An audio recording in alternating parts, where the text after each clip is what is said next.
varios panelistas, los cuales quiero recordarles tendrán hasta 10 minutos de exposición cada uno de ustedes, y posteriormente tendremos una ronda de preguntas y respuestas por parte del público, y también pues si hay algún intercambio de ideas dentro de los panelistas que nos hacen el honor de acompañarnos, pues se lo agradeceremos mucho.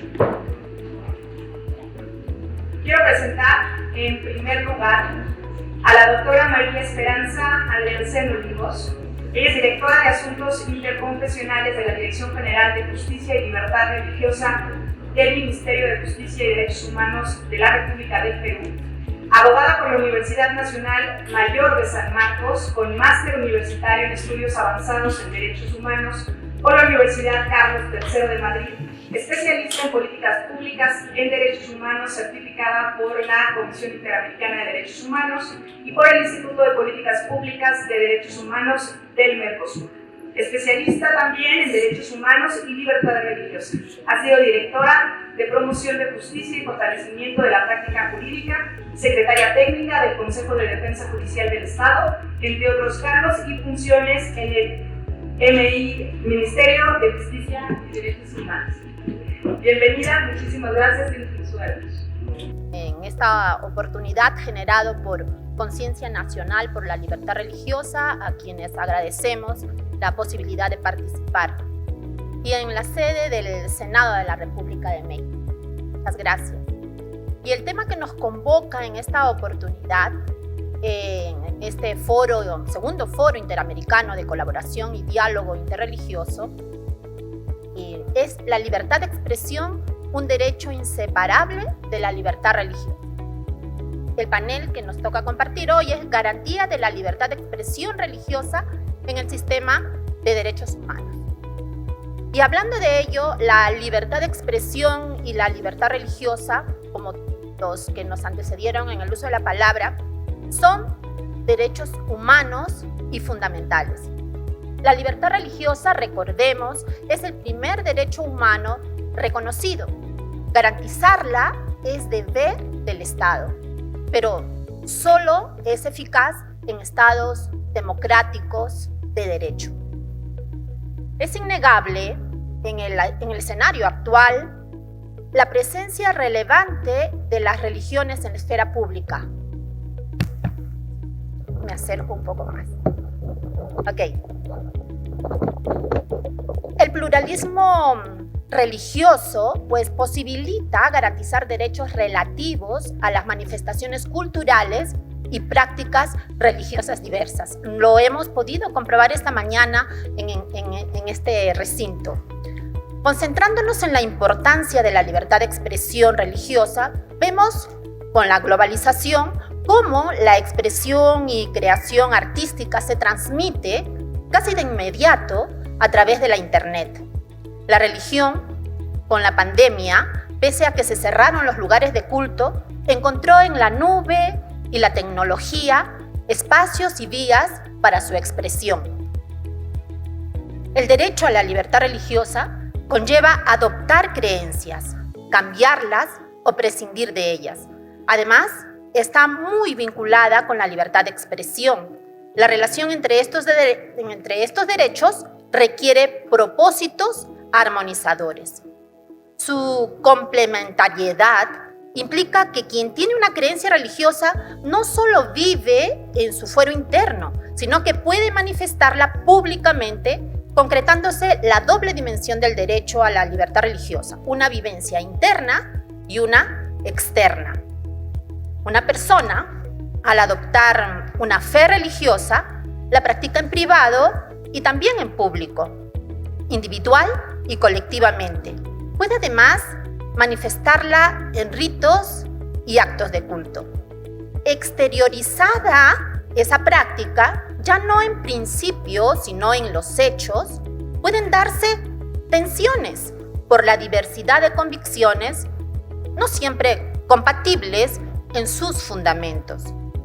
La libertad de expresión religiosa, entonces, concreta ciertas manifestaciones de la libertad religiosa verificadas en la profesión pública y externa, individual y o colectiva, de las creencias que se profesan, puede apreciarse en la práctica del culto y el propósito de compartir la fe con otras personas, el proselitismo, el derecho al proselitismo, ese mensaje con las que están interesadas en lo que comparte el religioso, ¿no? La persona que comparte ese mensaje.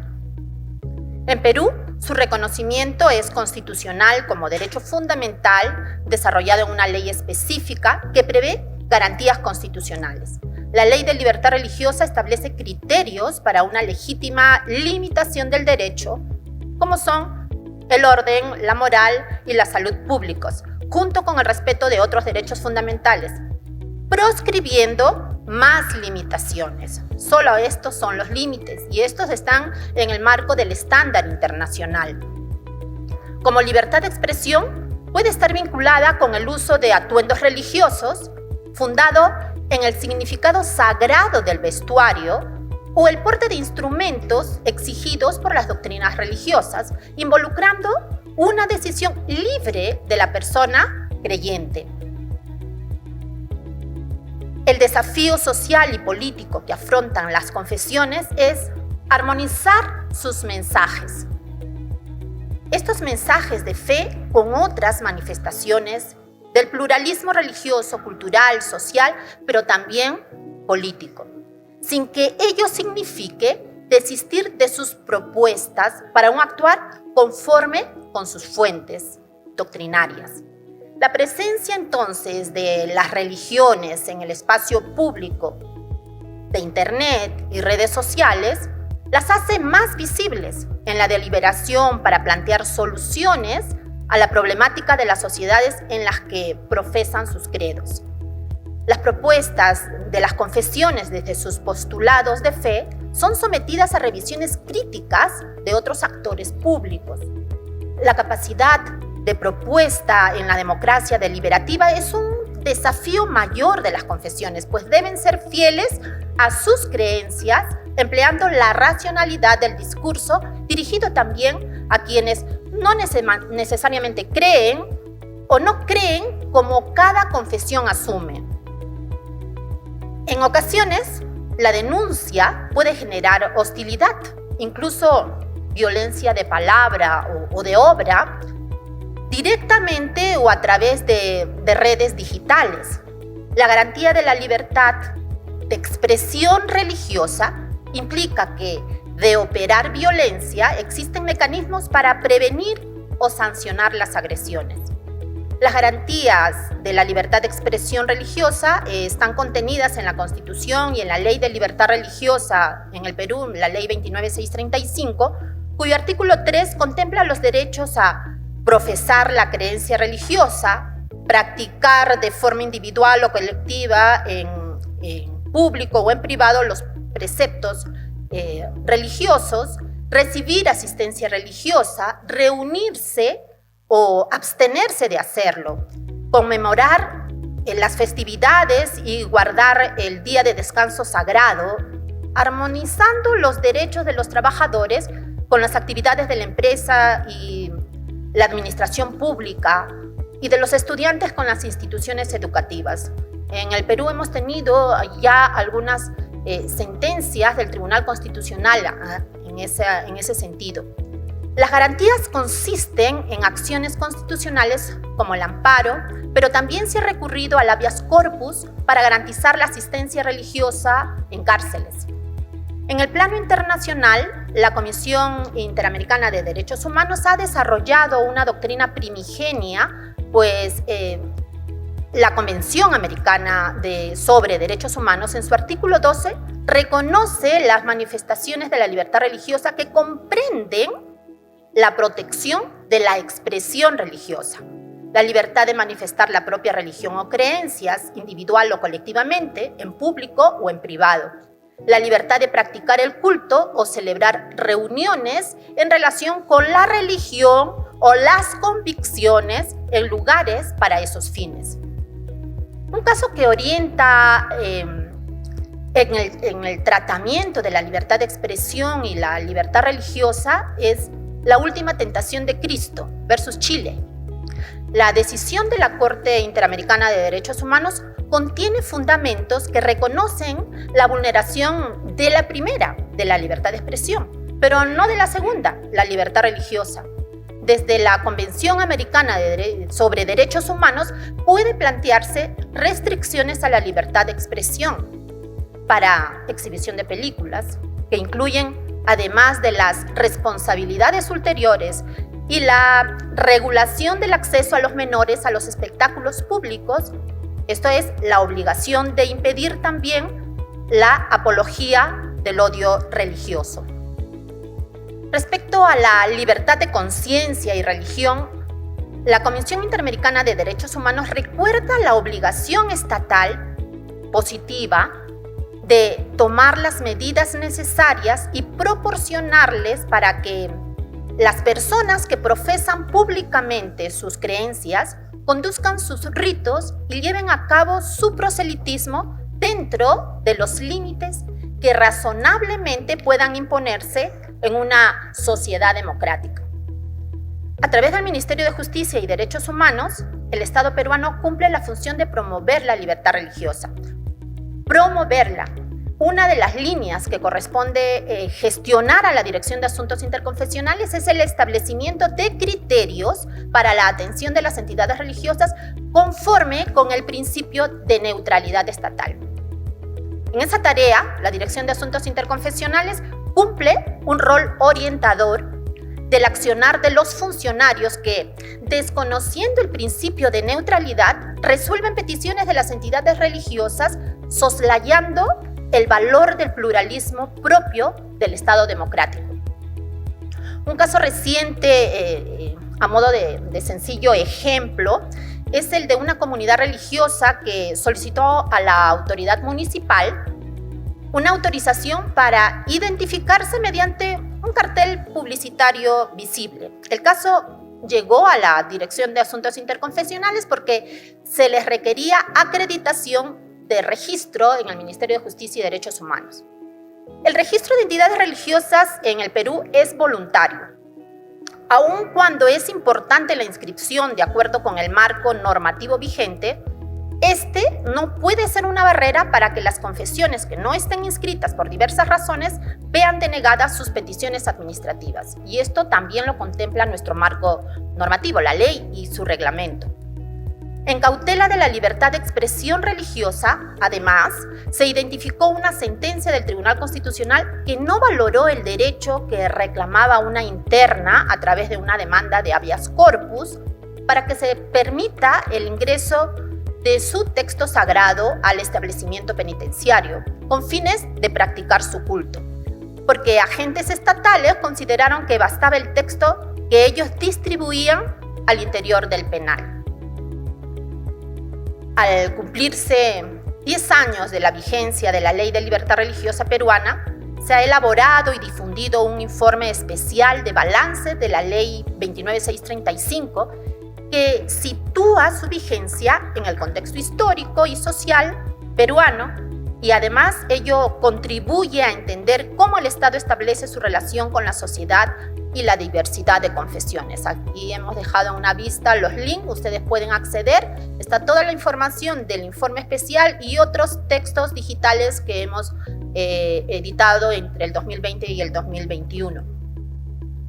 El reconocimiento estatal del crecimiento de la diversidad demanda mayores garantías de neutralidad a efecto de hacer cada vez más efectiva la garantía del ejercicio de la libertad de las expresiones religiosas.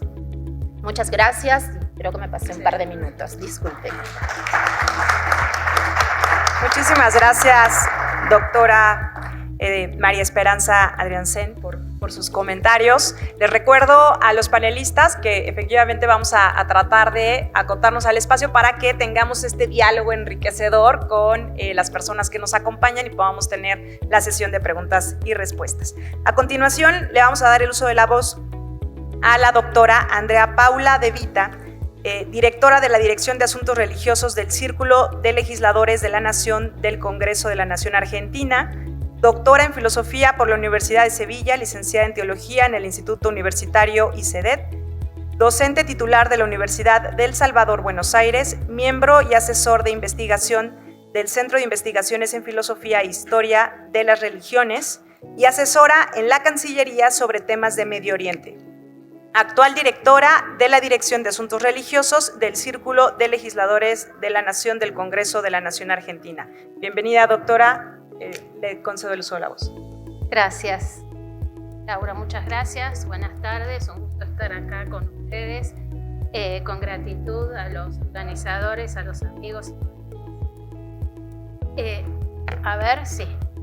Bueno, la religión o las convicciones para quienes las profesa constituyen, como sabemos todos, uno de los elementos fundamentales de su concepción de la vida. Por ello, la libertad de conciencia, religión o de convicciones es uno de los derechos protegidos en el ámbito de los derechos humanos. En este sentido, me permito recordar que en el preámbulo de la Declaración Universal de los Derechos Humanos se expresa, cito, que se ha proclamado como la aspiración más elevada del hombre el advenimiento de un mundo en que los seres humanos, liberados del temor y de la miseria, disfruten de la libertad de palabra y de la libertad de creencias. Recordando, y voy a hacer la lectura del texto, las famosas 4 libertades que expresara oportunamente el presidente Roosevelt en un famoso discurso de 1941, en el que se identificaron precisamente varios de los datos novedosos de orden jurídico-político a instaurarse después de la Segunda Guerra Mundial. Las famosas 4 verdades, cito, es extensísimo el discurso, cito solamente ese párrafo. En los días futuros, que buscamos estar seguros, esperamos un mundo fundado en 4 libertades humanas esenciales. La primera es la libertad de expresión en todo el mundo. La segunda es la libertad de cada persona para adorar a Dios a su manera en todo el mundo. La tercera es la libertad de la necesidad, que traducida en términos mundiales significa el entendimiento económico que garantizará a cada nación una vida saludable en tiempo de paz para sus habitantes, dice, en todo el mundo. La cuarta es la libertad de temer que, traducido en términos mundiales, significa una reducción mundial de armamentos a tal punto y de manera tan completa que ninguna nación estará en condiciones de cometer un acto de agresión física contra ningún vecino en cualquier lugar del mundo. Esta, dijo Roosevelt, no es una visión de un milenio distante. Es una base definitiva para un tipo de mundo alcanzable en nuestro propio tiempo y generación. Es muy interesante estas 4 verdades porque esto está escrito en 1941. Queda fijado entonces a partir de estas 4 verdades que apoyan la Declaración de los Derechos Humanos de la Carta de Naciones Unidas, que la libertad religiosa es el término usualmente empleado para sintetizar el derecho a la libertad de conciencia, de religión, de convicciones, expresión que incluye, ya se ha dicho acá sobradamente, las convicciones teístas, no teístas, ateos. Sin embargo, el derecho positivo, especialmente el internacional, precisa el contenido y el alcance de la libertad de religión o de convicciones. En este sentido, hubo un aporte fundamental en 1981, que fue la Declaración sobre la eliminación de todas las formas de intolerancia y discriminación fundadas en la religión o en las convicciones al ordenamiento jurídico internacional. Significa esto que en 1981 la Asamblea General de las Naciones Unidas, a través de esta declaración, adoptó lo que hasta ahora es la expresión más completa del derecho a la libertad religiosa o de convicciones en el ámbito universal. Se entiende, atento a esta declaración, intolerancia, cito, y discriminación basadas en la religión o convicciones, toda distinción, exclusión, restricción o preferencia fundada en la religión o en las convicciones, y cuyo fin o efecto sea la abolición o el menoscabo del reconocimiento, el goce o el ejercicio en pie de igualdad de los derechos humanos y de las libertades fundamentales. Consecuentemente, a partir de 1981, entonces, se establece como regla que nadie será objeto de discriminación por motivos de religión o de convicciones por parte de ningún Estado, institución, grupo de personas o particulares. Resulta interesante, en esto me quiero detener un minuto, que esta declaración de 1981 refiere expresamente a las conductas de particulares, lo que no puede entenderse como imponiendo obligaciones directamente a las personas privadas, aunque sí poniendo a cargo de los estados la diligencia debida para que esta discriminación no tenga lugar, o, de tener lugar, sea considerada una violación de derechos humanos. Ello habla también de la necesidad de formar una cultura de respeto a los derechos humanos, una cultura de respeto a la diversidad, no discriminatoria. Se trata entonces no de un producto, que también se ha mencionado en otras palabras, que pueda imponerse por decreto, estas leyes están escritas, etcétera, etcétera, sino a través de la educación y de la enseñanza. En estos contextos, los actuales, el debate de la convivencia de distintas tradiciones religiosas o expresiones espirituales o entidades religiosas o como pudiéramos llamarlos, no hacen al dogma en realidad de cada una de estas tradiciones, sino que el debate de la convivencia no expresa más que insatisfacciones de carácter político. Un ejemplo, no voy a abundar en ello, todos lo sabemos, el tema de los símbolos religiosos en los espacios públicos, el asunto del velo, etcétera, etcétera. Claro, con lo que quiero decir es que con esto no hay nada nuevo bajo el sol.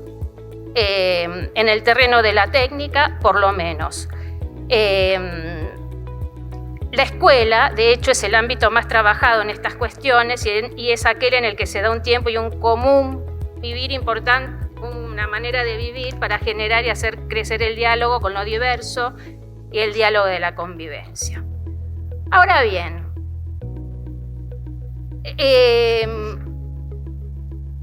de las distintas, porque la ausencia de la cuestión de los conflictos y de los problemas. Si no, parece que estuviéramos viendo una película de Hollywood. Está todo escrito, hay que respetar al prójimo, etcétera, etcétera.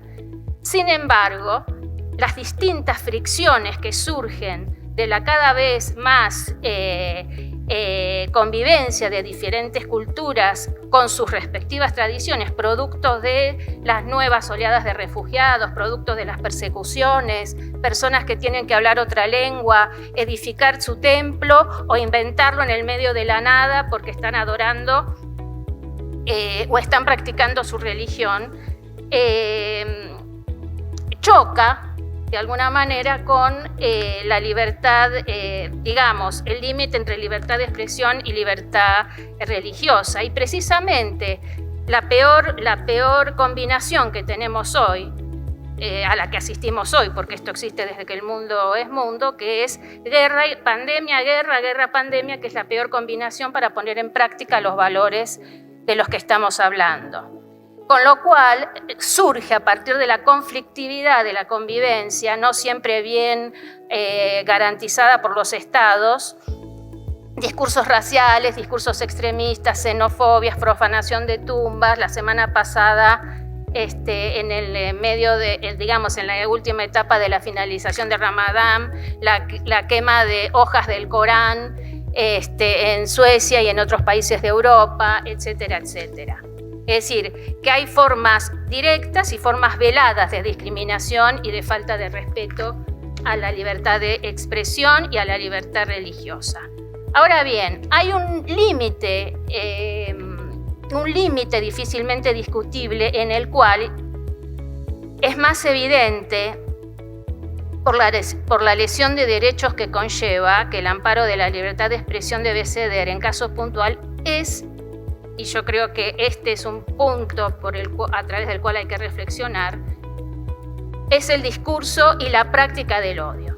Digamos, entonces, Libertad de expresión, obviamente, no es libertad para ofender, pero puede ser libertad para expresar opiniones o pensamientos que puedan ser considerados ofensivos por terceros y que no pueden rechazarse en una sociedad plural. A la inversa, la libertad religiosa, y con ello la protección de los derechos no es absoluta. Pero lo que sí estamos siendo testigos y en muchos casos protagonistas es que la crisis de la fraternidad, no vamos a ahondar en la extraordinaria encíclica del argentino Papa Francisco, respecto de lo que significa lo que todos tenemos en común, es decir, que somos todos hermanos, es esta crisis, de alguna manera, y también alguien lo mencionó, creo que el rabino precisamente, parece que no podemos superar el primer fratricidio, digamos. Siempre hay un impulso a matar al hermano por distintas razones, o hermana. Por lo tanto, conciliar la libertad de expresión y la religiosa conlleva, si es que esto se dañara, lo que para mí es directamente un discurso y un crimen de odio, aún no asesinando. Quiero decir, crimen me refiero a la intolerancia extrema, a señalar con el dedo, a tirarle del velo, yo lo he visto, a mujeres musulmanas que caminan por la calle, a burlarse de una hostia, a defender ideológicamente determinados supuestos derechos que implica dibujar esvásticas en las iglesias, etcétera, etcétera, etcétera. Por eso me gusta pensar en la posibilidad que la vulneración de la libertad de expresión en relación con la libertad religiosa es también ámbito del odio. Mucho se ha dicho, por supuesto, sobre el amor y demás, pero estamos viviendo un conflicto y en los conflictos tenemos que ver cómo podemos, a través de la enseñanza, la educación, la construcción de ciudadanía, la conciencia de la nueva modalidad que tenemos después de la tragedia de la pandemia. El mundo ha cambiado, pero evidentemente mayor conflictividad, mayor esfuerzo de parte del Estado, de los sectores religiosos, que también tienen que hacer una autocrítica en relación a cómo ven a sus otros y otras religiosas. Porque como directora nacional de culto me ha pasado, no, pero si está sentado tal persona, yo no me voy a sentar al lado. Porque como creen esto, yo no. Bueno, entonces, tiene que haber un esfuerzo, una introspección personal, una introspección comunitaria y una reflexión respecto de que el odio nos puede llevar muy lejos, y en una situación tan vulnerable como la que vive el mundo actual. No solamente en nuestros países particulares, las crisis económicas, todo eso lleva a un desfasaje respecto de los temas que estamos hablando. Muchísimas gracias.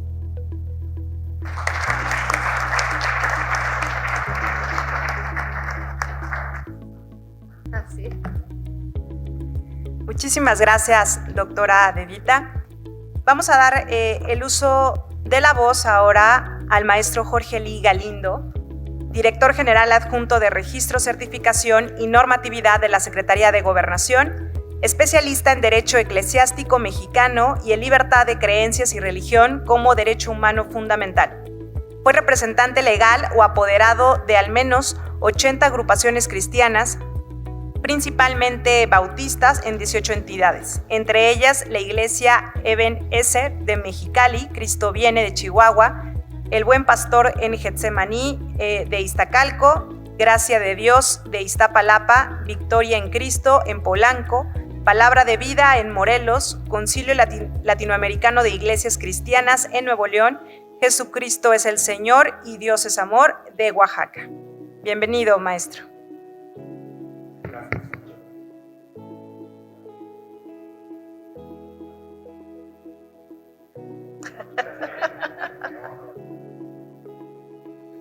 Por este espacio. Agradezco la invitación y el tema, como ustedes lo saben, que nos ocupa, es el tema de la libertad de expresión. Durante ya mucho tiempo en nuestro país ya se ha venido dando un conflicto que se ha ido acrecentando por la opinión de algunos que no coinciden con algunas ideas religiosas, y esto ha llevado a que en cualquier expresión de los ministros de culto, cualquiera que sea, la más sencilla que sea, puede ser ya tachada de violación al Estado laico y violación a la separación de las iglesias y el Estado. Y me parece que estamos en un grave error que tenemos que detener el día de hoy, al menos. Yo creo que no se violentan esos principios, sino se fortalecen los principios cuando los ministros de culto ejercen su posición sobre sus creencias. Tenemos que ser muy cuidadosos en todo esto porque hace rato escuchábamos que es necesario conocer. Yo coincido, es necesario conocer. Y hay gente que no conoce, la cual es importante explicarle y es importante allegarle los elementos normativos. Pero hay gente que sí conoce que las normas están muy claras y quisiera no conocer y quisiera evitar que se les diga lo que dice nuestra ley. No quiero abusar del aspecto jurídico, pero sí quisiera explicarles en México cómo está la situación a nivel de nuestras normas jurídicas. La Constitución, como en todos los países, es la columna vertebral del sistema jurídico en México. Y en esta Constitución al menos tenemos varios artículos, el primero, el sexto, el 24 y el 130, que de alguna manera amarran y fortalecen lo que les digo sobre la libertad que tenemos todos los mexicanos. El problema es ese que les digo, hay gente que no quisiera oír eso, pero es necesario decir. En el 2011, el artículo primero se reformó y ya no se otorgan garantías individuales, sino más bien se reconocen derechos humanos. Y el artículo primero dice que se reconocen los derechos humanos de todas las personas y no distinguió el legislador si fueran personas físicas o morales, lo cual me hace creer que también las iglesias registradas como asociaciones religiosas tienen derechos humanos. El artículo 6 ya nos habla de la libertad de expresión y es necesario conocerlo, porque de alguna manera también los ministros de culto deben de saber que hay limitantes en su expresión. El artículo 6 dice: la manifestación de las ideas no será objeto de ninguna inquisición judicial o administrativa, sino en el caso de, y entonces enumera, ataque a la moral, la vida privada, los derechos de terceros, o provoque algún delito o perturbe el orden público. Entonces, el ministro de culto, como todos los ciudadanos, tenemos que saber que nuestra libertad de expresión tiene ciertos encuadres. Yo no puedo abusar de mi libertad de expresión insultando a mi vecina.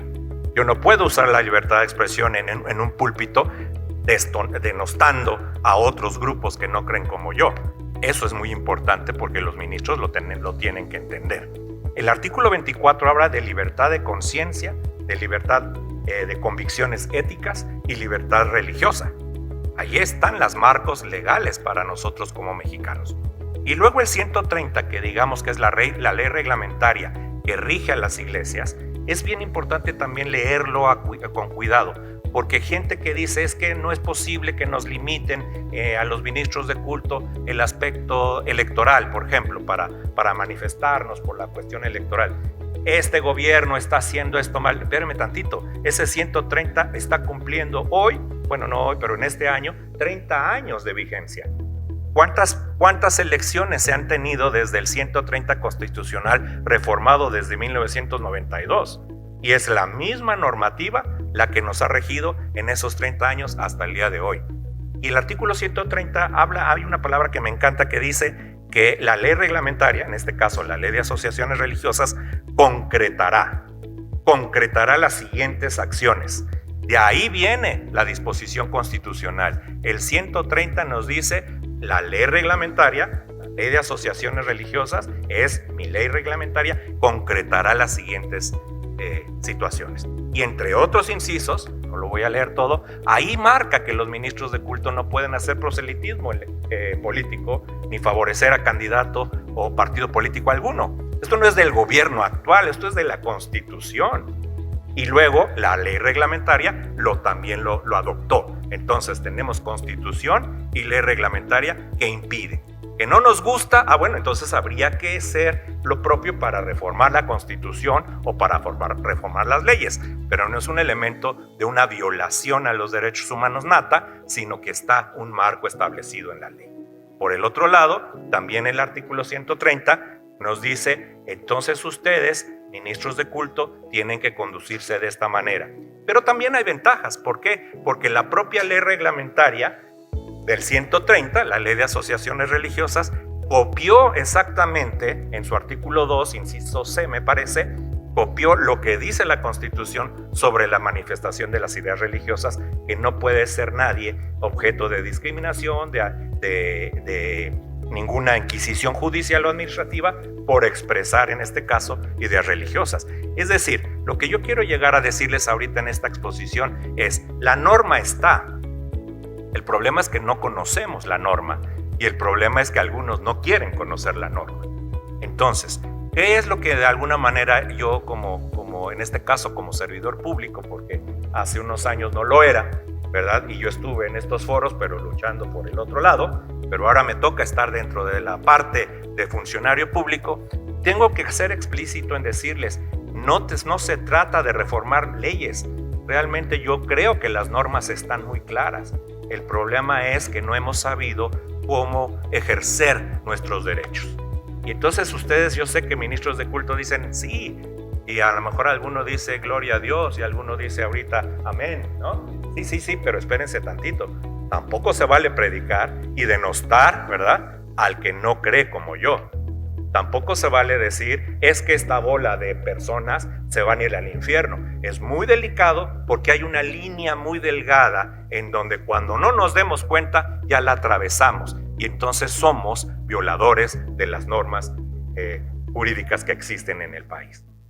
Ahora bien, de alguna manera lo que yo quiero hacer entender es que esta parte de están violando el Estado laico, yo les diría, no, se está fortaleciendo. Las iglesias están haciendo su papel y el gobierno está haciendo su papel. O sea, hay separación, sí, pero aquí estamos en el Senado de la República.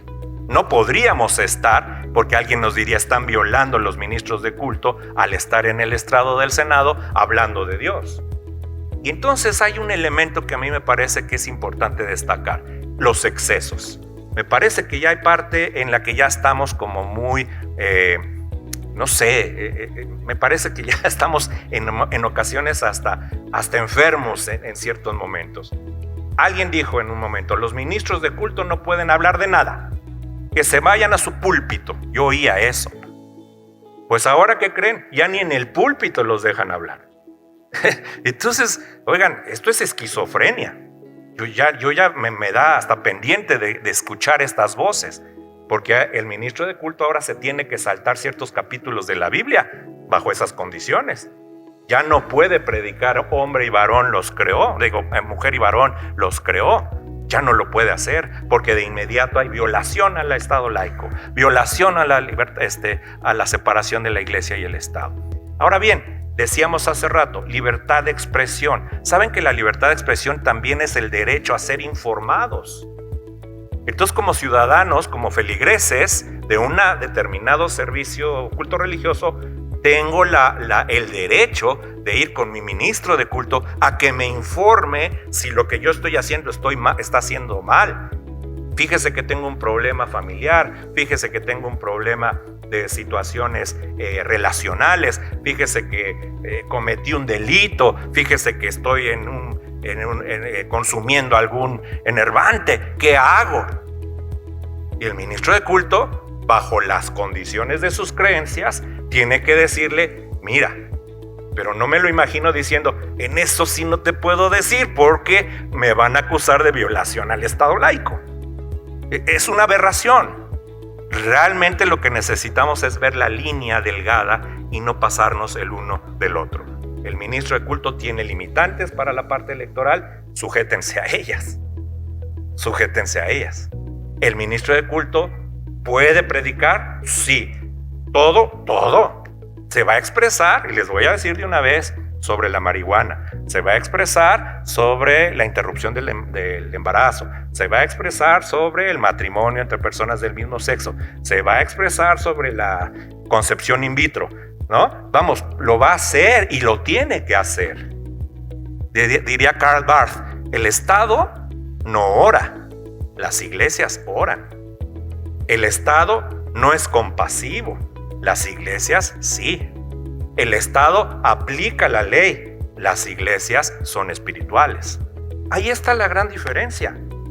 Pero entonces lo que necesitamos es aprender y conocer un poquito más sobre lo que nuestro marco legal dice.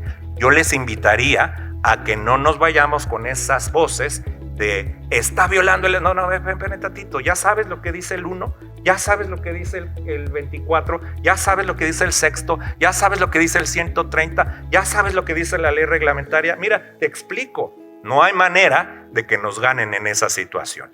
Yo con eso quiero cerrar, ya me pasé el minuto, pero me parece importante pelear, sí, por la libertad de expresión, pero no en vano. Vayamos mejor a decirle a la gente que conozca lo que nuestras normas ya dicen desde hace mucho tiempo. Muchas gracias.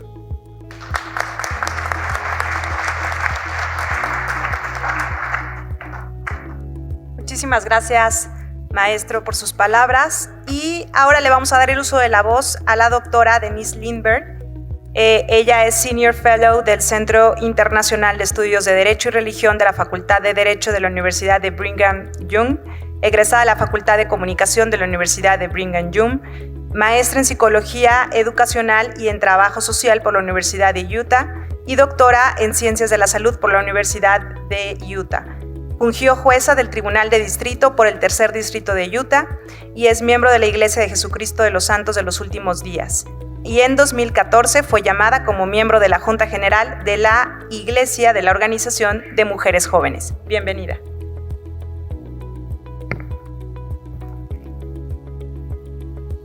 Quiero agradecer a las senadoras que abrieron este espacio y a la Fundación Conciencia Nacional y su director, Cristian Vadillo, por la oportunidad de tener la oportunidad de reflexionar en este foro sobre estos temas de importancia.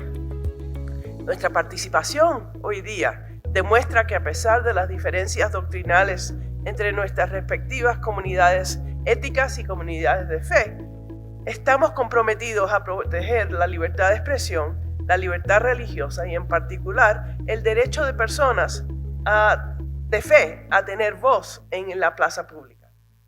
El tema de este panel es la garantía de la libertad religiosa, de expresión religiosa en el sistema de derechos humanos. Y mi interés en esta área ha sido, la raíz de eso ha sido que yo he funcionado como jueza en el estado de Utah por los últimos 20 y pico de años. De tiempo completo por 16 años y como jueza superior por los últimos 5 años. Y eso impulsó mi interés en estudiar las normas jurídicas que iluminan la resolución de estos conflictos. Me gustaría crear un marco. El maestro ha dado una exposición de las protecciones que existen bajo la Constitución y los reglamentos y las leyes mexicanas. Me gustaría ampliar esa posición un momento y hablar brevemente del marco jurídico internacional y de cómo se protegen estas libertades. El artículo 18 de la Declaración Universal de Derechos Humanos y artículo 18 del Convenio Internacional de Derechos Cívicos y Políticos protegen específicamente el derecho a la libertad religiosa en todas sus expresiones. Esa libertad de religión y de conciencia incluye el derecho humano a pensar, actuar, expresar lo que uno cree profundamente de acuerdo con los dictados de su conciencia. Y estas libertades abarcan aún más, incorporando la libertad de hablar libremente en público, de vivir de acuerdo con los principios morales de uno y defender la propia visión moral de la sociedad. Esa amplitud explica por qué la libertad religiosa y la libertad de conciencia debe ser importante para todos, no solamente para personas de fe. En el marco, ¿y por qué? ¿Por qué es importante? Bueno, ya he mencionado algunas de las ideas, pero estas normas internas, nuestros valores, nuestras creencias, informan todo aspecto de nuestra identidad humana. Y es el fundamento de las decisiones que tomamos diariamente. Y por eso, y que en la sociedad actual, en gran medida, otorga poca importancia hoy día a esos valores. Por eso es que tenemos que hablar como personas de fe y asegurarnos de que tenemos un lugar en el marco público para estas posiciones y estas políticas públicas de importancia. En el sistema jurídico internacional existe una relación complementaria entre la libertad de expresión y el apoyo mutuo entre la libertad religiosa y otros derechos humanos reconocidos, como el derecho a ser libre de discriminación por razones indebidas, la libertad de asociación, la libertad de contraer matrimonio, de formar una familia, de dirigir la educación de sus hijos. Por esa razón, en la esfera internacional, estas libertades son reconocidas por estos convenios que las naciones del mundo han afirmado. Pero importante como sea, en toda sociedad hay objetivos de política que constantemente luchan por la supremacía. Y no se puede decir que un derecho es absoluto. Se sigue el derecho a la libertad de religión y conciencia, que no es un derecho ilimitado. Pero tribunales deben ser sensibles y equitables en equilibrar los derechos que están compitiendo y ser guiados por normas de jurisprudencia de derecho internacional. Y esas normas requieren que los gobiernos cumplan con 3 requisitos estrictos antes de que cualquier restricción de expresión o de conducta religiosa pueda ser legítimamente impuesta. Primero, cualquier restricción solo puede ser impuesta por la ley y esas leyes deben cumplir con los principios del Estado de Derecho. En otras palabras, las restricciones no pueden ser tan vagas o que no den aviso adecuado de qué conducta se requiere o se prohíbe. Las restricciones no se pueden aplicar de forma retroactiva o arbitraria y las leyes deben cumplir con otros requisitos de debido proceso legal, incluido el derecho a que decisiones judiciales se den sin demora y el derecho de apelar un fallo. Segundo, cualquier limitación a la libertad religiosa debe promover directamente uno de los 5 motivos mencionados en el artículo 18 del Pacto Internacional de Derechos Civiles y Políticos: la seguridad, protección del orden, salud, moral público y los derechos y libertades de otros. Solo estos 5 fundamentos y no otros pueden ser invocados para apoyar una acción gubernamental que agrave la religión. En particular, ni siquiera reclamos de seguridad nacional se consideran suficientes bajo la ley internacional para justificar la infracción de la ley de la libertad religiosa. Por supuesto, corresponde a los tribunales a interpretar estrictamente esos requerimientos. Tercero, las limitaciones de la libertad religiosa deben ser genuinamente necesarias, proporcionadas y estrictamente adaptadas para minimizar la carga sobre la religión o conducta relacionada con la religión. Ese requisito de necesidad estrictamente aplicado pone un freno a la acción del Estado. Sin eso, hay numerosas maneras en las cuales gobiernos podrían utilizar expansivas interpretaciones para justificar invasión de los derechos incluidos bajo la libertad religiosa.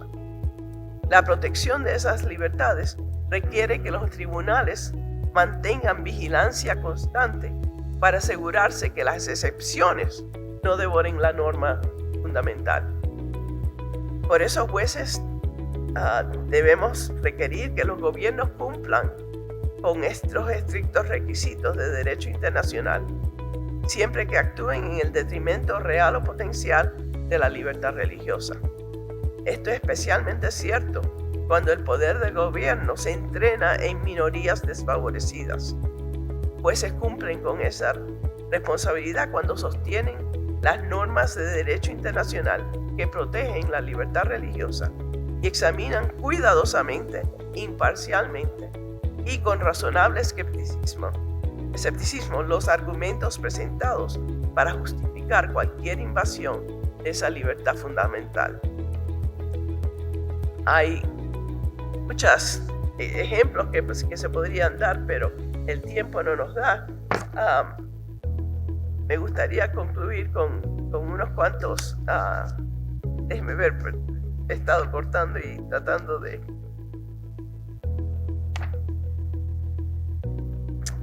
Bueno, déjeme decir esto. Las comunidades de fe tenemos una obligación de no dejar de hablar en la plaza pública. Tenemos que poner énfasis en cómo la religión contribuye a la sociedad, porque si nosotros no lo hacemos, no hay nadie que lo hará.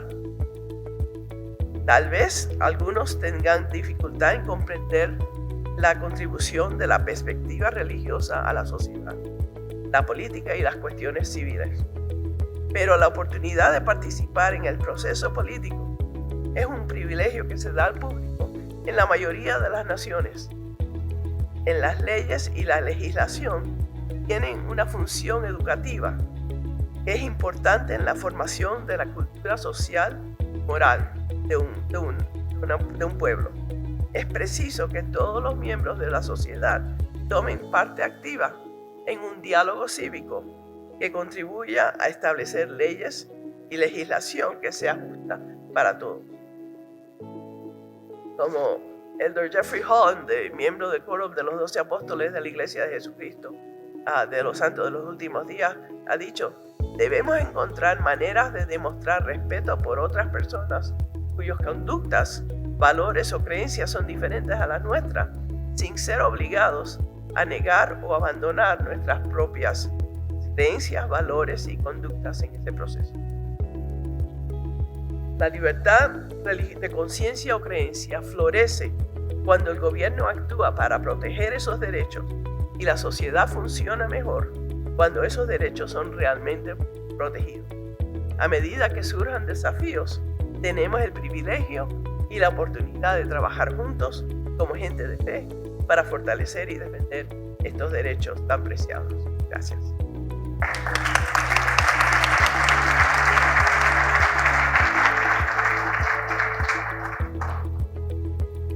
Muchísimas gracias, doctora, también por compartirnos sus reflexiones.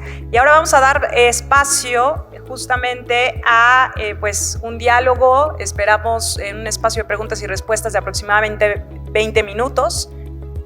No sé si existan dentro del auditorio alguna pregunta que quieran hacer. Yo quisiera también iniciar con una reflexión, con una pregunta. Creo que es muy importante que podamos enriquecer el diálogo en México en estos temas. Creo que estamos iniciando justamente con el debate público sobre lo que significa la objeción de conciencia, sobre lo que significa la laicidad positiva. Creo que parte de nuestra historia, pues como nación, nos ha marcado el rumbo de lo que se puede o no se puede discutir en las escuelas, en el gobierno, y por supuesto que también celebro que estemos aquí en el Senado de la República hablando de esto. Y quisiera soltar una pregunta al panel. Nosotros en México tenemos en la Cámara de Diputados Federal un dictamen de reforma constitucional que pretende modificar el artículo 6º y poner una restricción más a la libertad de expresión en términos de prohibir que sea utilizada para la reproducción de estereotipos discriminatorios de género. Entonces, esta restricción nueva que si bien ya es un dictamen aprobado por comisiones, está en espera de que pase al Pleno, pues implicaría, digamos, pues algunas limitantes en términos de libertad religiosa, me parece. Y aquí es donde está concatenada la libertad de expresión y la libertad religiosa, y pareciera que tiene, digamos, algunos destinatarios, porque no ha sido solamente esa reforma constitucional, sino también otras reformas. Quisiera poder entender en esto que se ha expuesto por los diferentes panelistas, en términos de que ningún derecho es absoluto, que existe colisión de derechos y que por lo tanto es labor del gobierno orientar a sus funcionarios públicos sobre cómo responder a este tema, pero también garantizar las libertades de las comunidades religiosas y por supuesto individuales. ¿Cómo podríamos nosotros en este mundo moderno hacer o colaborar en esa armonización de derechos? Entonces lo dejo abierto a si hay alguien que quisiera hacernos algún comentario al respecto.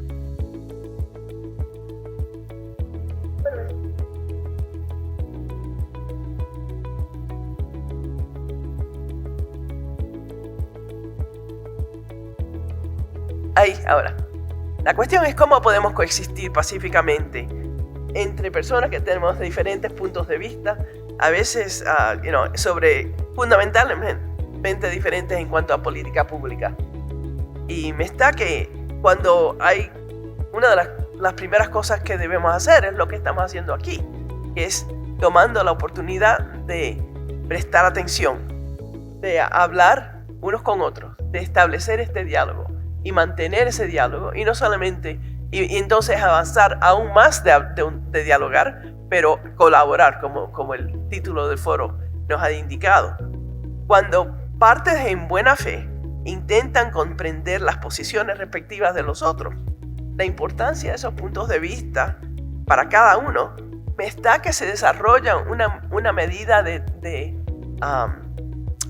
confianza que pueda ayudar a partes opuestas a colaborar, a tratar de llegar a soluciones que, aunque no sean perfectas, puedan acomodar razonablemente los intereses que están en conflicto a la mayor medida posible.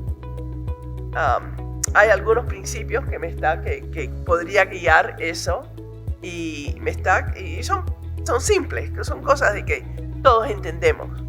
Primero, reconocer que estamos en una sociedad plural y que todas las personas deben ser libres de vivir sus convicciones más profundas en los ámbitos esenciales de su vida. Debemos evitar los prejuicios y estar al tanto de prejuicios de los que estamos al tanto de ellos y de los que están bajo que nos falta el entendimiento de que están así presentes, pero que en realidad lo están. Y como hemos oído a través de todos los discursantes anteriores, tenemos que tratar a los demás con buena fe. La regla de oro es tratar a otros como queremos que nos traten. Y si nos guiamos por eso, y la última es no buscar dominio total para nuestra propia posición, pero buscar una resolución justa y equitativa a lo más posible para todos.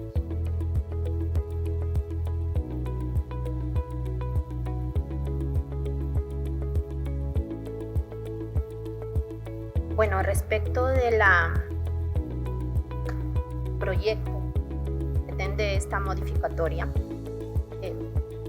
recordar que la Comisión Interamericana de Derechos Humanos pues reconoce las manifestaciones de la libertad religiosa, como lo hemos mencionado hace un momento, en las que si nosotros comprendemos bien el contenido de esta protección de la expresión religiosa, pues dice la libertad de manifestar la propia religión o creencia. Como bien decía el maestro Jorge Lee, no se puede evitar, no se puede restringir las manifestaciones religiosas de cada confesión. Cada confesión, además, no solamente no seguía solamente por sus discursos, sino que tienen textos sagrados, tienen un arraigo, la mayoría, un arraigo histórico que guía el discurso religioso que mantienen y que comparten. En esa medida, los estados tienen también que reconocer en su marco normativo esta fórmula o este valor que debe orientar lo que estamos diciendo, el Estado democrático de derecho. Y ese valor es el pluralismo, como bien decía la doctora. El valor, si un Estado asume como valor que orienta a su desarrollo, pues va a encontrar que en esa sociedad plural pues existen una infinidad de manifestaciones que tengan que ver con la religión o que tengan que ver con otras convicciones.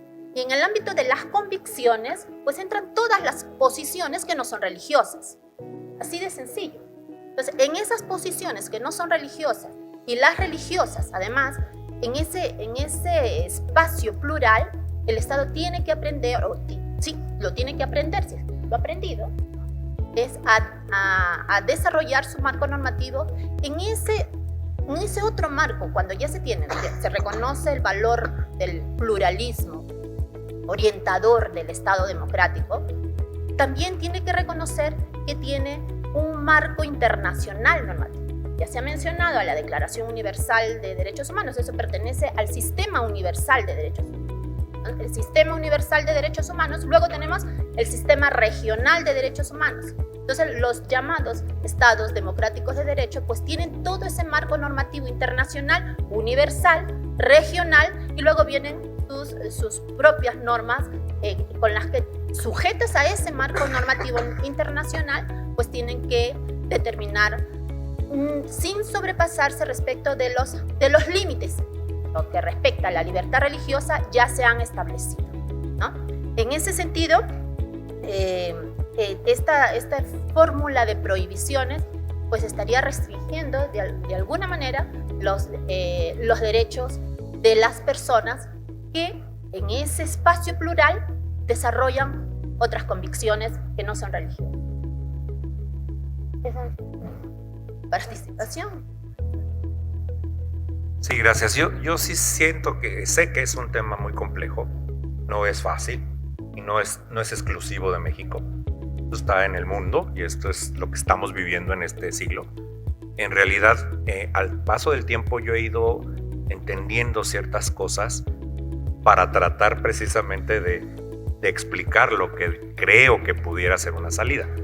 Definitivamente sí, limitar me parece que eso sería un error, porque entonces sí no tendríamos ya mucho campo de acción. Pero creo que el punto de partida para un sano debate sería no precisamente la creencia religiosa, porque déjenme darles una experiencia que tuve yo personalmente, habiendo yo sido nombrado funcionario. Viajé a un estado de la República y era un foro muy grande y las personas que hacían los comentarios y las preguntas hacia los ponentes estaban muy agresivas contra mí y ellos no sabían que yo era de ellos. Es decir, yo decía, amigos, si sabes que yo soy de los tuyos, ¿no? Pero pues no lo podía yo decir. Y entonces se pararon y me enseñaron la Biblia y me leyeron el versículo y aquí dice, y usted dígale al presidente. Pues llevo 3 años y nunca lo he saludado, o sea, no hay por ahí, no es. Pero yo pensé después en la noche, dije, es que no podemos partir de las creencias, porque las creencias son personales. Incluso en la misma iglesia hay diferencias. Las interpretaciones, incluso bíblicas, son diferentes, ¿no? Yo quisiera decir aquí, ¿quiénes creen de los líderes religiosos que las mujeres pueden ser ministros de culto? Va a estar dividida la posición y ahí hay un elemento de discriminación, viéndolo desde otra perspectiva. Entonces, los elementos de discusión no son desde la creencia, creo que son desde los derechos, y no cualquier derecho, sino el fundamento de los derechos, la dignidad humana. Ese es el fundamento de los derechos. Entonces, Alguien dice, es que la Biblia dice, y el otro va a decir, pues si yo no creo en Dios, ¿para qué me dices que la Biblia dice? Pues no va a haber arreglo. Pero sí, mira, eres ser humano, yo también. Oye, vamos a tomarnos un café. No, yo café no, porque mi religión lo prohíbe. Bueno, una agüita de limón, ¿no? Y entonces hay diálogo. Pero cuando en un momento dado uno saca la creencia que es personal contra quien no cree en eso, no hay diálogo, ¿eh? No hay diálogo. Yo he visto que se revienta la posición de un posible diálogo. Pero si hacemos lo que se oyó hoy, ¿verdad? Del amor, ¿no? De la riqueza, ¿no? De decirle, ¿de dónde es usted? De Perú, qué gusto. ¿Y qué tal si Perú y México están con las relaciones quebrantadas? Ah, ya no la quiero. No, es que ese es el punto. O sea, tenemos que dar un paso más allá. Y yo aquí sí me pongo en el lugar de ustedes, ministros de culto. Entiendo el elemento que nos daña un poco, porque pues eso no dice mi libro sagrado, ¿no? Pero, hay un pero esta persona es persona. Es persona. Hay teorías que dicen que la dignidad humana, se va construyendo dependiendo quién eres. No, perdónenme, pero no. La dignidad la tiene el bebito recién nacido, o yo considero todavía en el vientre, ¿no? Es decir, no podemos decir, como tú ya tienes esta preparación y yo soy un intendente en una empresa, tú tienes más dignidad que yo. Y hay teorías que manejan eso, dependiendo de tu capacidad, de tu preparación, de tu edad, de tu experiencia, tienes más dignidad que ese pobre que está ahí tirado en el patio o en la calle pidiendo recursos, ¿no? Yo creo que ahí está el error. El error es partir de desde quiénes somos, y entonces, si quieren, apliquemos la del buen samaritano. Esa nos daría un poquito más de luz a otras que en un momento dado nos pueden dividir. Entonces, me parece que la creencia no es desde el debate no es desde las creencias. El debate es un poquito más abajo, desde la dignidad humana. Y ya de ahí, evangelicen si pueden. Gracias.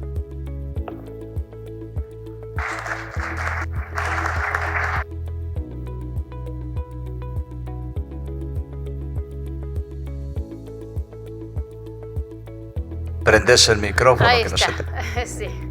No, ahora sí.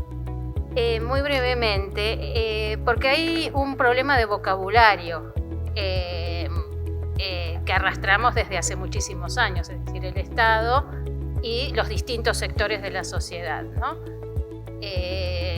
Hay incapacidades de gestión en términos de políticas públicas en el ámbito religioso, ecuménico, interreligioso, y también hay una cierta incapacidad o problemática en solicitar o referirse a los derechos del sector religioso específicamente. Pero hay una cuestión que me parece que viene a modificar un poco la situación de esta época. Hay un sociólogo canadiense que es Charles Taylor, que dice que en un momento los estados democráticos llevaban la discusión entre lo laico y lo laico y lo no laico. De esto anoche hablamos.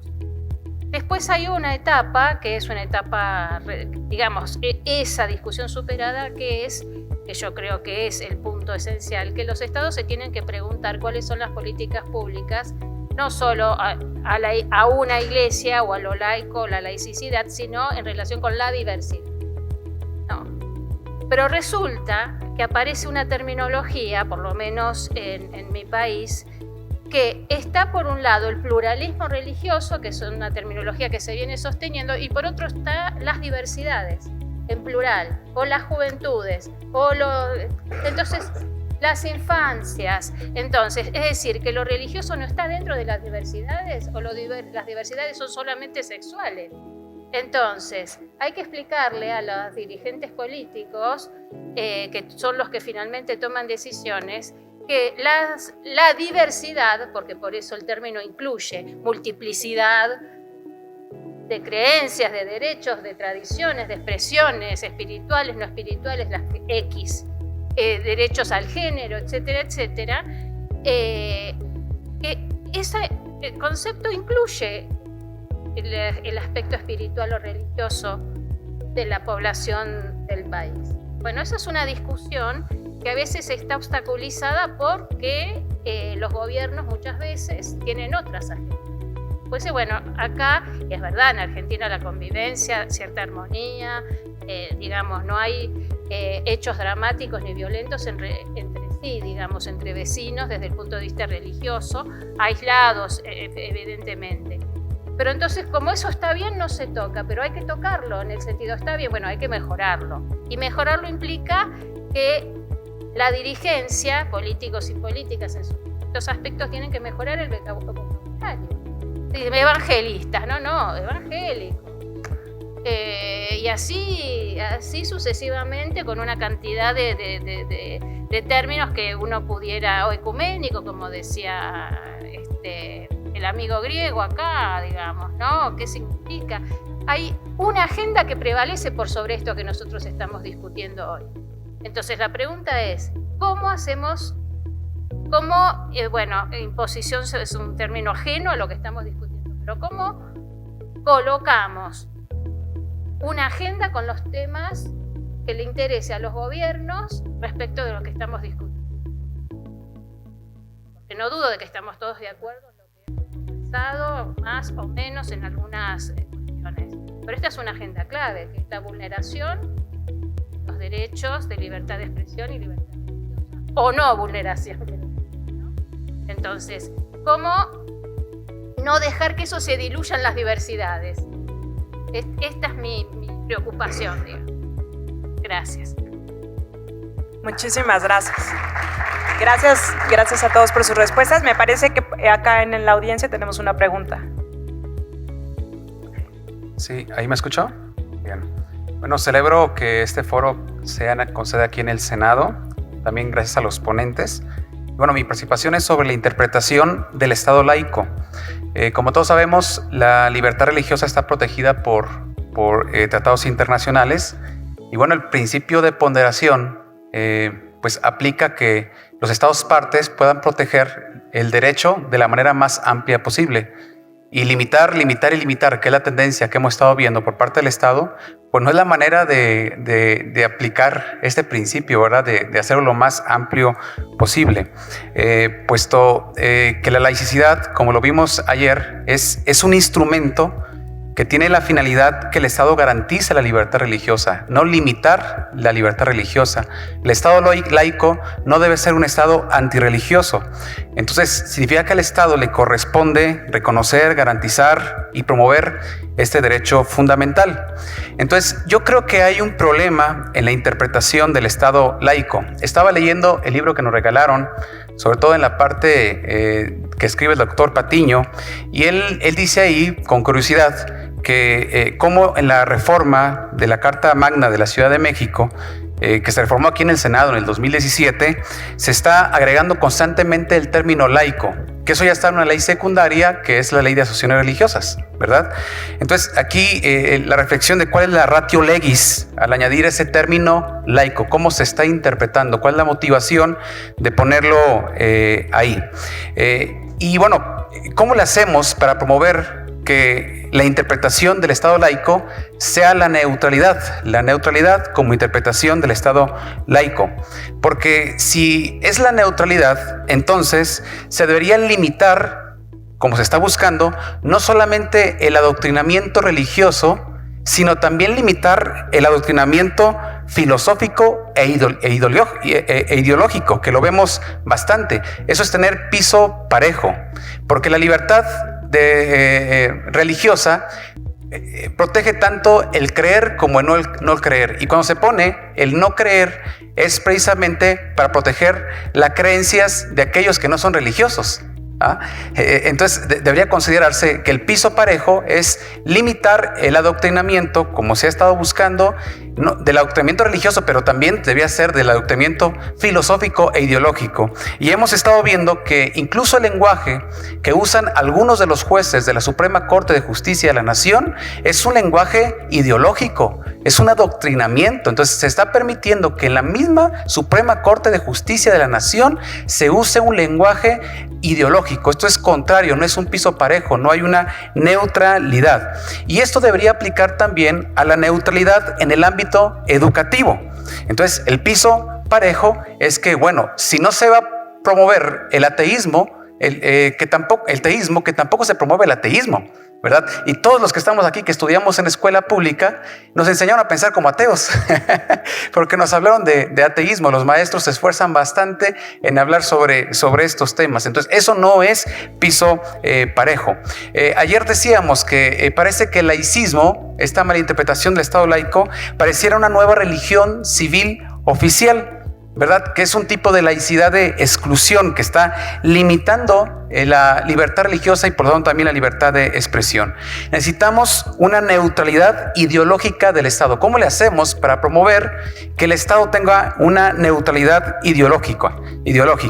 El maestro Jorge Lee, al cual el respeto y admiro, ¿verdad? Y agradezco mucho el trabajo que ha estado haciendo. Él dijo algo que es muy importante y que nos beneficia a nosotros como ministros de culto. Él dijo que no se trata de reformar leyes. El problema es que no hemos podido ejercer nuestros derechos, ¿verdad? Y bueno, eso me deja una reflexión de cómo buscar estrategias para promover la libertad religiosa y cómo nosotros podemos promover precisamente lo que ya está protegido por la ley desde los tratados internacionales. Pero también me hace reflexionar que lo mismo debería aplicar a las exigencias de las minorías. O sea, si eso aplica para nosotros, también debería aplicar las exigencias de las minorías. O sea, no se trata de reformar leyes. Entonces, es un mensaje que debería ser para el Senado, también para los diputados, para el gobierno. Pues, si esto aplica para nosotros, también debería aplicar para las minorías. O sea, no se trata de reformar leyes. El problema es que no han podido ejercer sus derechos. Y bueno, y claro, acá desde la autocrítica creo que todos nosotros tenemos que responsabilizarnos con promover el respeto, ¿verdad? Como lo mencionó el maestro Jorge Lee. Bueno, pues el tema es la interpretación del Estado laico como neutralidad. ¿Cómo hacemos eso? Gracias. Muchas gracias. Voy a dar pie a otra pregunta más para que entonces los panelistas puedan contestar. Bueno, una tercera, hasta ahí lo vamos a dejar porque ya me están correteando los organizadores con el tema de la comida. Entiendo que acá también hay una pregunta, ¿o no? No, ok. Voy a ser muy rápido, Okay. Porque lo que quiero más que eso es dar un aporte. A mí me da miedo que pretendamos como sector religioso que el Estado nos solucione el problema o que los legisladores a través de leyes solucionen el problema. Si hoy nos colocaran a nosotros a elaborar un currículum para educación religiosa en las escuelas públicas, ¿cuál currículum querríamos? ¿El de la Iglesia Católica, el de la Iglesia Evangélica, el de los musulmanes, el de los judíos? No, como sector no hemos sido capaces de sentarnos a ejecutarlo. Segundo, me parece igualmente que todo derecho implica un deber. Y si nosotros exigimos derecho, pero a veces el derecho que exigimos, lo exigimos para nuestra propia confesión, no para los demás. Es decir, los derechos son buenos cuando le corresponden a mi religión, no a la del otro. Y dentro de ese diálogo social que hay que hacer, hay que reconocer que la misión del Estado es legislar para todos. Para ese grupo de LGTB, que no nos gustan los religiosos, para los ateos, que no nos gustan los religiosos, para los agnósticos. Finalmente, el Estado tiene una función de legislar y ejecutar políticas para todos. Y pretender que solo lo haga desde la visión religiosa, pues se llama discriminación también, ¿no? Yo sé que hay cosas que no me gustan a mí, pero debo reconocer que el otro también tiene derecho a vivir su propia realidad y a expresarla, y no es fácil. Aquí hay que entablar un diálogo social que trasciende el dogma, que significa derrumbar los muros y edificar los puentes. Finalmente, la ley que es para todos. No hagas a los demás lo que no quieres que te hagan y quiere para los otros lo que quieres para ti. Y una petición para Cristian y para toda la organización. Hay que organizar un foro que signifique bajo el nombre de conocernos para reconocernos. ¿Por qué? Porque la mayoría de los que estamos aquí seguramente conozcamos alguna cosa del otro, pero no hemos profundizado. Es hora de que nos sentemos a oír qué cree y qué piensa el otro. Y finalmente, actuemos con la verdad. Uno no puede construir procesos de desarrollo en la humanidad negando realidades. Como si yo llegara y les dijera hoy aquí que el holocausto no es una realidad. Se dio y se cometió. Y se cometió por hombres de fe, por muchos que decían que eran cristianos. Y así suceden otras masacres a nivel mundial. No es negando la realidad ni la verdad. No es negando Por ejemplo, que hoy hay un pueblo que está siendo masacrado en Ucrania, etcétera. Esas verdades hay que aceptarlas y hay que asumirlas, porque solo quien asume el problema le puede dar solución. El que lo niega o lo sepulta o pretende hacerlo, como el avestruz metiendo la cabeza bajo la tierra, está condenado. Y cuidado, que quien no conoce su historia está condenado a repetirla. Muchas gracias. Gracias. Doy pie a la tercera y a la cuarta después. Solamente algo muy breve. Me ha dado mucha luz este momento del foro y que invita sobre todo a estudiar estos artículos, de dónde fueron creados, cómo están funcionando, cuál es la realidad que está incidiendo en la vida de las personas. Ciertamente parece ser que puedan ser dos políticas, una política del Estado y otra política del quehacer religioso. Al aceptar o al reconocer una congregación o una asociación religiosa, ciertamente se estudian los principios que han de regir a esa asociación religiosa, y si no es compatible con los principios del Estado, ¿cómo va a poder hacer una aceptación de una cosa o de la otra? Yo pienso que esto nos ha de motivar a estudiar estos artículos para saber reconocer qué hay y sobre todo también poder pensar qué es lo que estamos formando integralmente, tanto el Estado como también el quehacer religioso. Cuáles son la realidad o la identidad, el rostro que le queremos dar a México como una realidad integral. Gracias. Muchas gracias. Doy pie a la cuarta y última pregunta y vamos a dar después espacio para las respuestas. Muchísimas gracias, Alan Sánchez de Querétaro. Partiendo de lo que decía el compañero y que le reconocía a mi amigo Jorge Lee, que somos incluso hermanos en la fe, no se trata de reformar leyes. Yo ahí diría, mucho cuidado, porque hay un principio universal de derecho que rige a los gobernantes. El gobernante no puede hacer nada que la ley no le permita. Yo iría un poquito más allá. No se trata de reformar leyes, de mejorarlas e incluso de derogar las malas, porque el artículo 21 de la Declaración de Derechos Humanos expresa de manera clara y precisa que toda persona tiene derechos políticos y a participar en el gobierno de su país. Y más allá, en el numeral 2, dice que también puede aspirar a cargos públicos en igualdad de condiciones. Entonces, el artículo 130 constitucional de México, partiendo de esa realidad, como decía el compañero colombiano, partiendo de esa realidad, conculca en perjuicio de los ministros de culto de esta nación la libertad política. Ahí hay que tener mucho cuidado. Y quiero mencionar esto porque yo soy experto en Derecho, soy licenciado en Derecho desde hace 20 años. Cuando yo leo el 130 constitucional, yo me acuerdo de un tirano, no de un dictador, de un tirano, Benito Mussolini, que cito: todo en el Estado, nada contra el Estado, nada fuera del Estado. Eso no es correcto para alcanzar la libertad que en este foro se está proponiendo. Si se tratase de que lo que la ley dice se hace indefectiblemente, la materia de amparo no existiría. Todos los abogados lo sabemos. En mi materia de amparo, el maestro nos dijo: señores, el juez no siempre tiene la razón. Las leyes no siempre son buenas, porque si no atenderíamos a un espíritu legalista que norma la conciencia de los seres humanos. Y aquí estamos hablando, como bien decía de manera muy atinada nuestro amigo Jorge Lee, de la dignidad humana, de lo más preciado, de la esencia que nos hace ser, la dignidad humana. Entonces yo quería preguntarles al panel, hacerles una pregunta muy directa.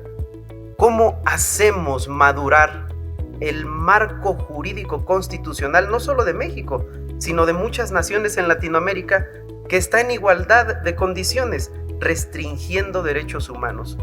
¿Cómo podemos dar el siguiente paso?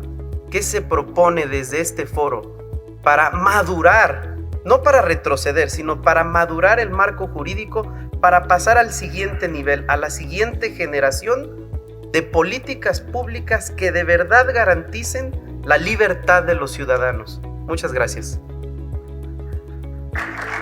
Muchas gracias por sus preguntas. No sé quién de los panelistas quisiera comenzar. Adelante. Bien. Retomando un poco la presentación del libro, muy interesante el libro, anoche, el foro empezó con esta presentación. Profesores académicos Gabriel Sánchez y Alberto Patiño presentaron estos contenidos que son muy importantes justamente como base de este foro. Hablábamos hace un momento sobre el pluralismo como valor que orienta a los estados, decimos. Lo que pasa es que los estados democráticos han comprendido en sus constituciones valores. Esos son los valores que deben orientar al Estado. Y en ese reconocimiento de la pluralidad de la que también hemos hablado, también tiene que reconocer cuál es su papel, cuál es su rol. Y la mejor posición de un Estado para no solamente legislar, sino para establecer o para desarrollar políticas públicas, es el principio de neutralidad. Cuando hablamos de la laicidad, también se mencionaba, lo decía Alberto, da miedo, ¿no? Como que se ve al cuco, un Estado laico.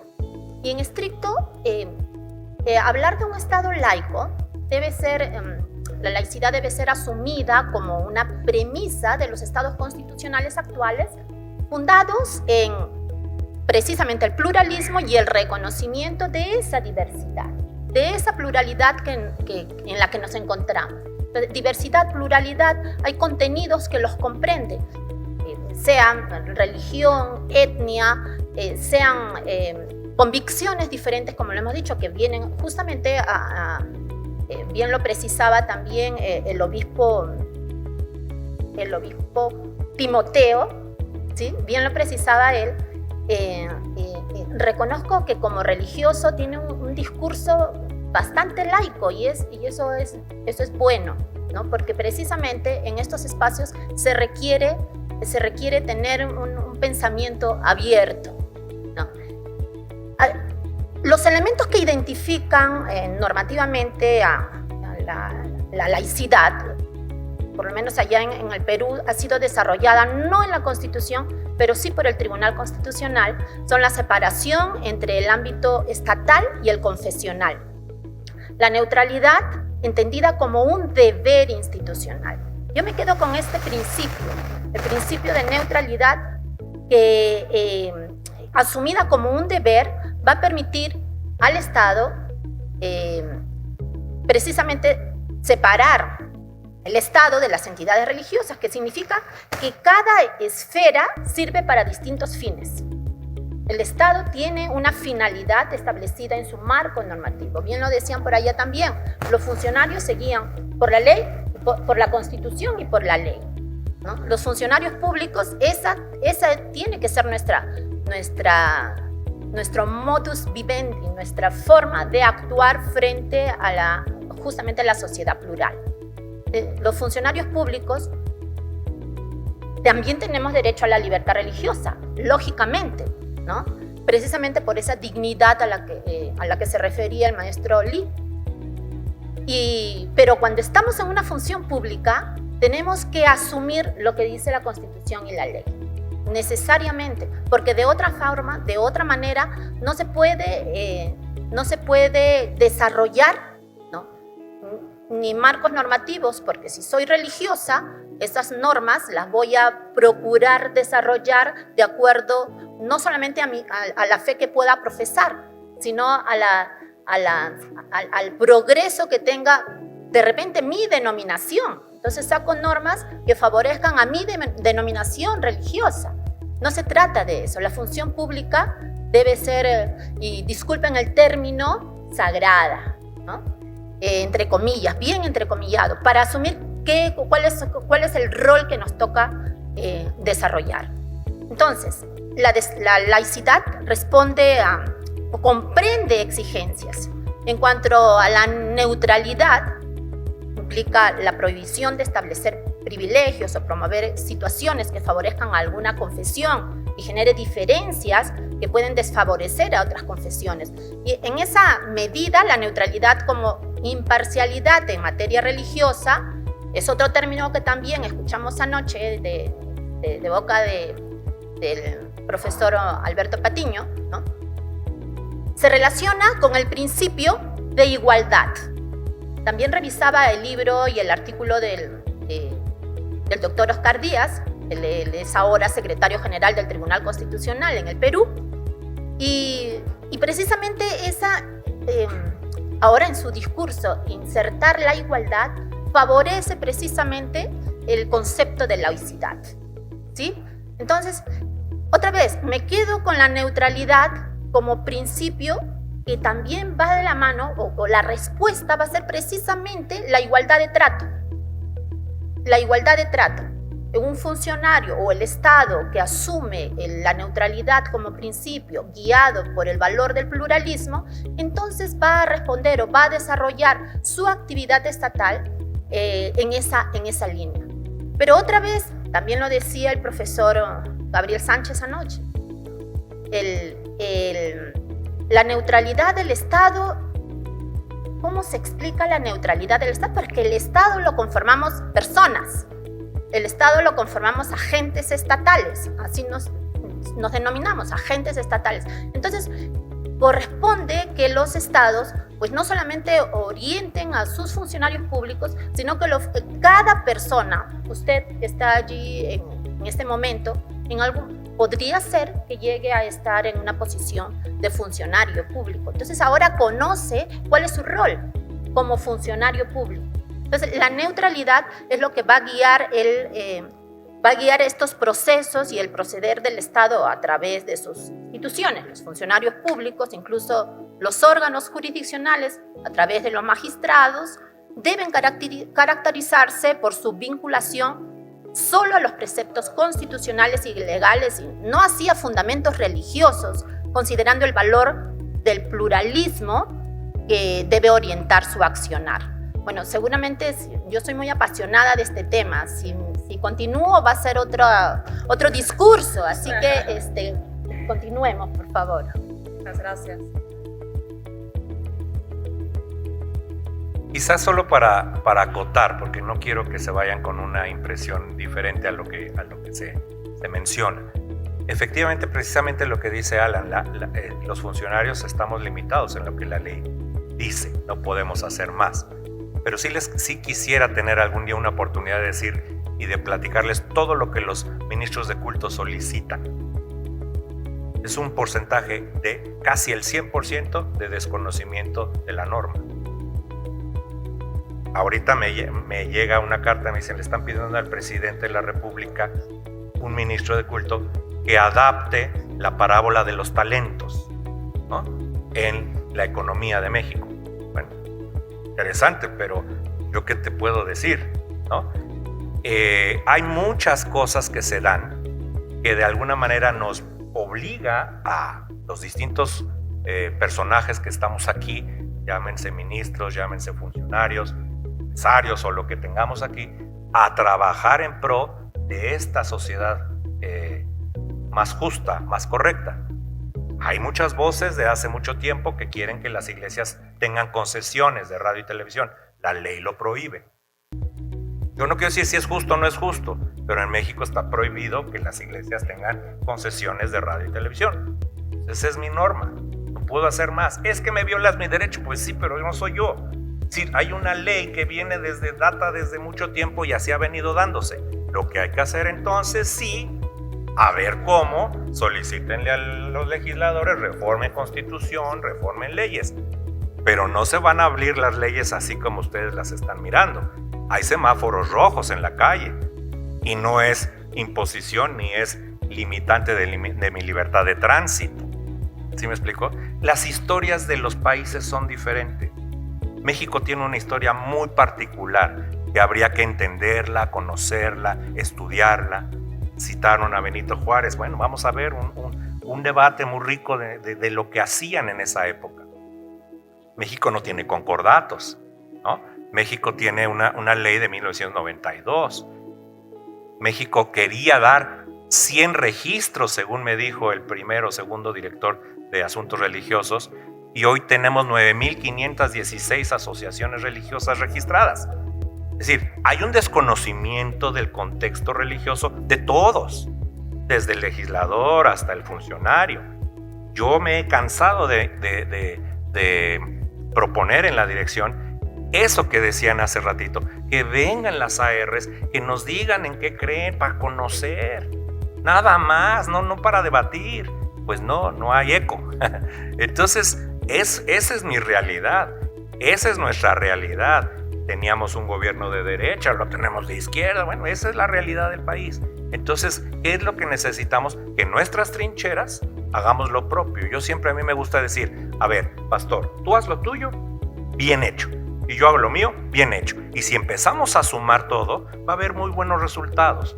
Pero el problema es que tú lo haces mal y yo lo hago mal. Y entonces pues, me dices, oye, es que me decían en un foro, así en un foro grande, es que la Secretaría de Gobernación ya debe de quitar esas cosas del Estado laico.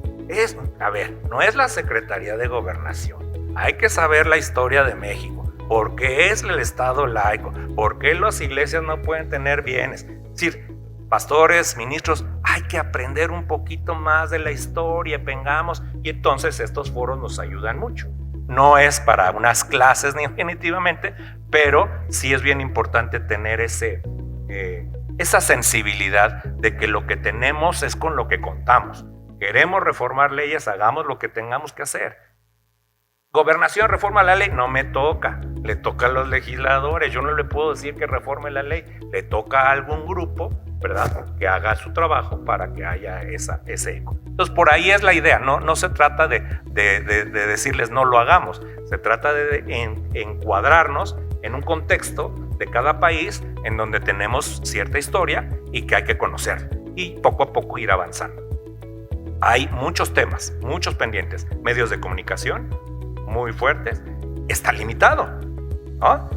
Votos a los ministros, pues está limitado, esa es la ley, pero no es del 2022, sí, es de 1990, es más, creo que antes de la reforma del 130, del 92, si nos vamos a la anterior, creo que ya había limitados, ya había esa limitante por la historia del país. Entonces, ¿quién de los legisladores le va a entrar, por ejemplo, a una ley reglamentaria del 24? La objeción de conciencia, a ver, éntrenle. La Corte no le quiere entrar. Pues ese es un tema. Entonces, el 24 no tiene palanca de acción. Y lo sabe muy bien Alberto Patiño. Le digo, está muy bonita la redacción, pero ¿de dónde me agarro? Pues no hay ley. Y entonces nos las quieren poner a asuntos religiosos. ¿Cómo creen? ¿Cómo creen que asuntos religiosos va a tener el elemento de dictaminar sobre la objeción de conciencia? No nos toca, ¿no? Entonces hay que trabajar, hay que debatir, pero no son una cuestión de que yo me limite, sino más bien conozcamos la historia y si hay leyes que no nos gustan, pues hagamos lo propio, pues, y que le tenga que entrar, ni hablar. Gracias. Sí, dos verbos que para mí son importantes en la vida personal y comunitaria: insistir y persistir en las causas que todos consideramos que tenemos que ir juntas y juntos. Para eso estamos acá, pero hay una cuestión de insistir y persistir que es involucrar a la gente bien joven en estos temas, para poder entregarles, viven en un mundo, la pandemia y otras situaciones varias, conflictivas, han generado que la escolaridad sea menor, el acceso sea menor, etcétera, etcétera. Pero los que tenemos responsabilidades académicas tenemos que trabajar ahí, con los chicos y las chicas, para que entiendan, que lean, que no se dejen llevar por un apunte, que lean qué son los derechos humanos, que sepan qué es la libertad de expresión, que sepan cuáles son sus derechos propios. el foco tiene que estar en poder entregarle a la generación que viene los elementos suficientes para que continúen muchas de las causas que hemos compartido aquí, ¿no? Entonces, insistir y persistir porque son los jóvenes los que tal vez puedan hacer la transformación que nosotros quisiéramos, ¿no? Muchas gracias. Me gustaría terminar con una advertencia, porque me está de que a veces, como funcionarios y como miembros del público, creemos de que el gobierno es la solución para todo. No lo es. Como funcionarios públicos, como funcionarios, ya sea del Poder Judicial, del Poder Ejecutivo, del Poder Legislativo, tenemos que tener un nivel de humildad.